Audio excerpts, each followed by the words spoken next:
Welcome to the show, ladies and gentlemen. I'm joined today by Gareth Lombard all the way from Cape Town. We're talking all things champion culture. Welcome to the show, man. Thanks very much for your time. Thanks a lot for having me on here. It's great. Only a pleasure, man. Like I said, we're talking all things champion culture. Obviously, the news broke that he's just signed for the UFC. You guys are obviously at the forefront of getting in there.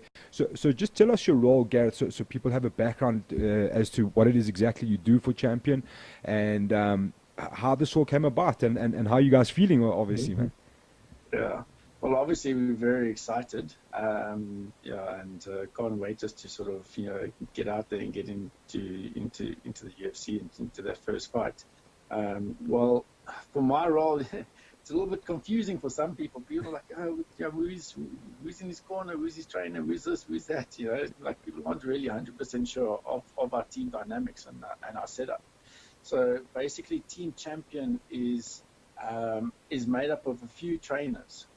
Not all in one gym. It's moved away from the traditional one gym training, and a setup.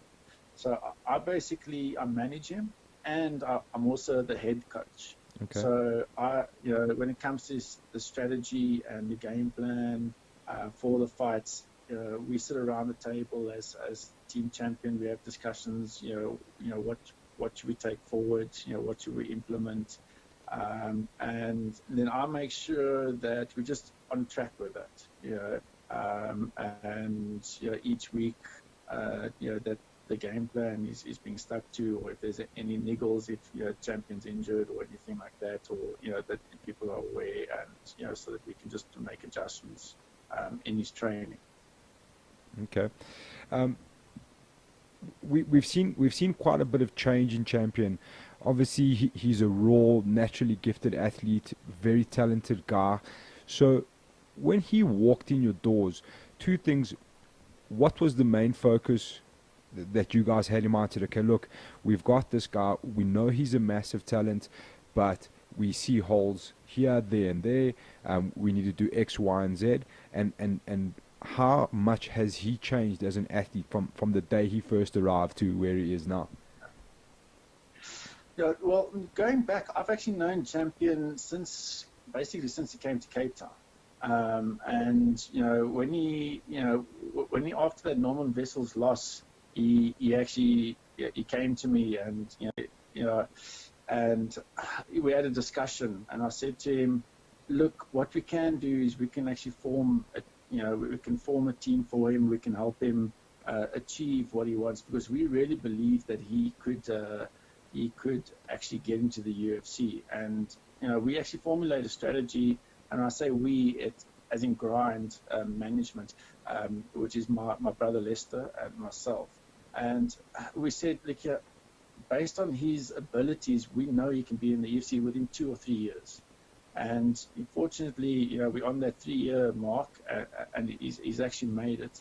And so we got a couple of trainers together.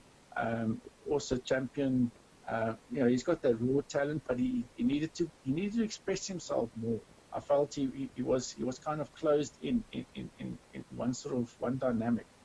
So we try to get him just to express himself more, try to release his natural game, which is that raw power. He's also got that aggression when he needs to as well, which is mainly really in the cage. Outside the cage, he's not aggressive at all. Sure.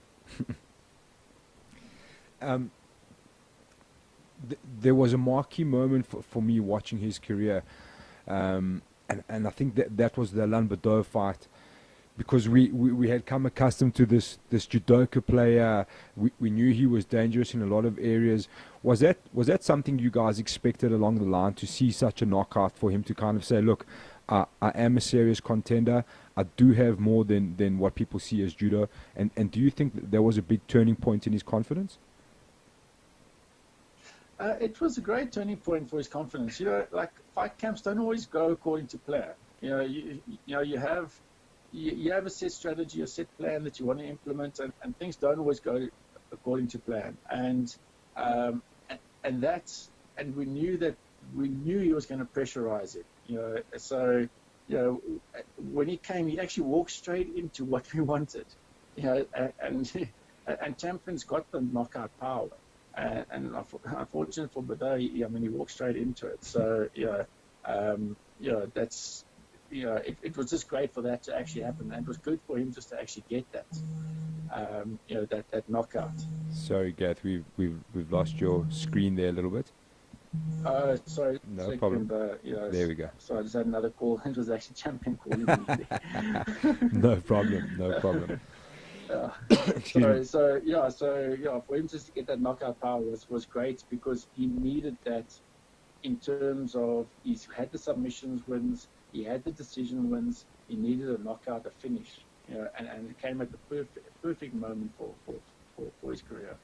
Do you think in terms of the UFC, looking at a big knockout finish, obviously like a highlight reel knockout over an international opponent? Sorry, you just went a little bit soft there. Is that better? Yeah. Do you think in terms of the UFC, like a big highlight reel knockout like that against the international opponent obviously helped his case in signing for them? Yeah, I think it did help. I think it definitely helped. Just to, his takedowns, his highlight reel is awesome to actually watch. I'll watch it every now and again. I get excited every time I see it. Just to have that knockout and those finishes, those takedowns, it definitely helps. 100%. I just want to, 1 second. No problem. My speaker has gone off. Okay. Better. Yeah. Cool. I just wanted to go back. You mentioned about gyms and not being one single gym. So just talk us through how that's made up. Obviously, it's you guys and which other gyms are filtering in for Champions Camp. Okay, so Team Champion is its majority is it's Camp Fight. Yeah. Okay. And then we've got he's got boxing with Boxmaster, so he does quite a bit of boxing there. Then he's got G-Force, with his judo and some fitness as well. Obviously, fitness is in all of it. And then he also trains with the Bulgarian team, and I know that they help him quite a bit as well.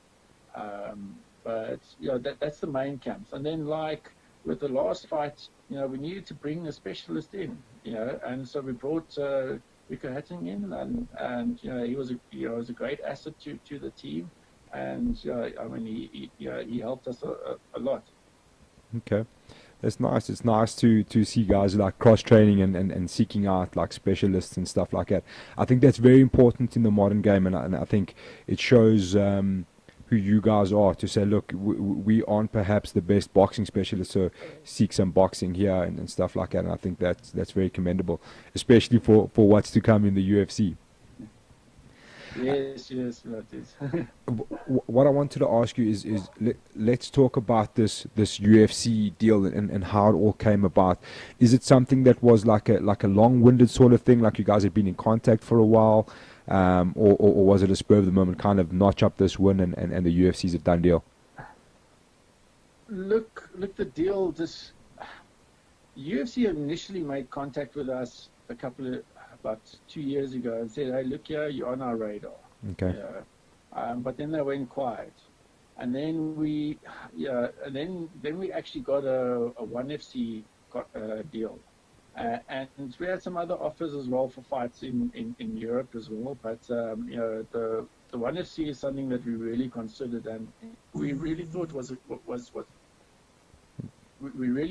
good fit for Champ. And then while we were in negotiations about possible release, etc., with EFC, the UFC contract came in, and we were like, okay, cool. We did say to Champ, look here, what do you want to do? But obviously the dream has always been UFC, and we went ahead. So managed to sign up. Okay. And and I just want to clarify. He said in the press conference that that's at light heavyweight. Yes, yeah. Okay. It's light heavyweight, yeah. Okay. So Yeah, look, ideally we want him just to go middleweight. That's for us, that is ideal. But Champion's also got to, a lot of fighting is mental preparedness, and he doesn't feel confident with losing the weight and losing the power. So, we've got to get him to middleweight with his confidence before we actually, take on that challenge. And that is something that we do want to do, though. okay. But it's not the focus at the moment. The focus is light heavyweight. Okay. Fantastic. And just talk to me about how you guys are feeling. I mean, you guys are in the near future going to have to travel with Champion to some unknown place probably in Europe or somewhere, I would guess. Go through a UFC fight camp and travel overseas and roll with the big dogs. How are you guys feeling about that? Look, we're excited. The traveling part I've done a bit of traveling myself already, so I'm excited just to see more and possibly places I haven't been. So, and I know Champion, even though he is quite a reserved person, he does like the light, the attention. So, that big stage, I think, is where he's going to really thrive. We're excited. We're looking for it. Logistics, we still got to plan that. Obviously it depends where we're going, what we're going to do. Who can fly with. Who of the team can make it. Because obviously now costs will go up. UFC do obviously cover a bit, but they don't cover all your tournament and etc. So there is some planning that has to come into play, but we are excited. Fantastic. And is there any sort of timeline? I know with the UFC, with fight announcements, they keep everything very mum. But have they given you any sort of indication on the timeline when they want to see him in there? Yeah, we were originally looking for March, but at the moment it does seem like March is probably a little bit too soon. So we are hoping for maybe mid-April. Okay. For us, the ideal one would have been London. There's one, I think it's the 8th or so somewhere in the middle of March. Darren Till Hoy, Darren Till Hoy, Masvidal. It's coming up. Yeah. Okay. Okay, so you guys are in talks trying to get that fight sealed up as soon as possible. Yeah, look, Champ's actually travelled home now for a little bit, so so when he comes back, we're going to push for that, and obviously to be as soon as possible, but also for him to be as ready as possible as well. And realistically, looking at maybe 6 to 8 weeks. Okay. Fantastic, man. It's so exciting. He's such an interesting prospect to me because like I say, it seemed from the time he kind of changed camps, we saw a new champion, Dolce, and I think when I think about his career, obviously I spoke about Alain Badeau and the big one, obviously Andrew Van Zyl. I think it was a weird scenario because of his capabilities. He was completely written off against Andrew Van Zyl. Mm-hmm. There was obviously I saw some of your comments. No, it was 100%. I didn't believe, honestly, I'll tell you straight up, I didn't believe it was possible. I thought a guy like Andrew Van Zyl would have too much experience, firstly, and I obviously was misguided with the weight would be a problem, like we all were, because I was at the weigh-in and I saw him hit the scale with his clothes on, and I was just like, if this is a grappling heavy kind of match, carrying those extra 20 kilos is going to add up. And not statistically, but on paper, that was the way I saw it and most people saw it. And I think he kind of sent the South African MMA world and whoever else was watching into a bit of shock, And I think Andrew Van Zyl would have been such a nice marker for him for the UFC. What was the feeling after you guys got that win against Andrew Van Zyl? Obviously, he's such a good guy. He's an MMA legend. To get such a big win under your belt, I'm guessing you guys knew for a long time that you could beat him. Otherwise, I don't imagine that would have been a plan. Look, uh, people that actually train and roll with Champion and spar with Champion know what his capabilities are. So everyone that's are actively involved around him knew that he could do it. People that didn't, they looked, they looked at the stats. They said, Yeah, no way, this is guilty. impossible. Safe bet. Um, you know, uh, so for us, afterwards, actually achieving and implementing a game plan and achieving it, and coming away with the win, and it was really great for the team. And what was nice is like we were able just to bring in, like Rico to the team, into the team dynamics, and he helped a lot. Him and also Sean Foss as well. So it was nice just to get people from different gyms, just to come together and put some effort into Champion. Champion taking it, listening, and performing on the night. So that in itself, that achievement was something special. Absolutely, man. Absolutely. And look where we are now. UFC done deal. I must say to you guys, a massive congratulations. I think realistically, you guys have achieved a feat that not many have before you. I think Champion is going to inspire a lot of people. We're starting to see a lot of action. Don Madge, Champion Dalcha, this next wave of African and South African talent, really dragging it to the UFC and hopefully bringing the UFC back to South Africa, man. I think that's the most exciting part about all of this. We know we've got the talent here, and it's slowly starting to seep into the rest of the world that we are an MMA powerhouse. So I commend you guys on the job you've done. I wish you all the best of luck going forward with the UFC. Thank you so much for your time, man. We're really excited about this one. I know I doubted him against Andrew Funzel, but that was the last time I ever doubted him.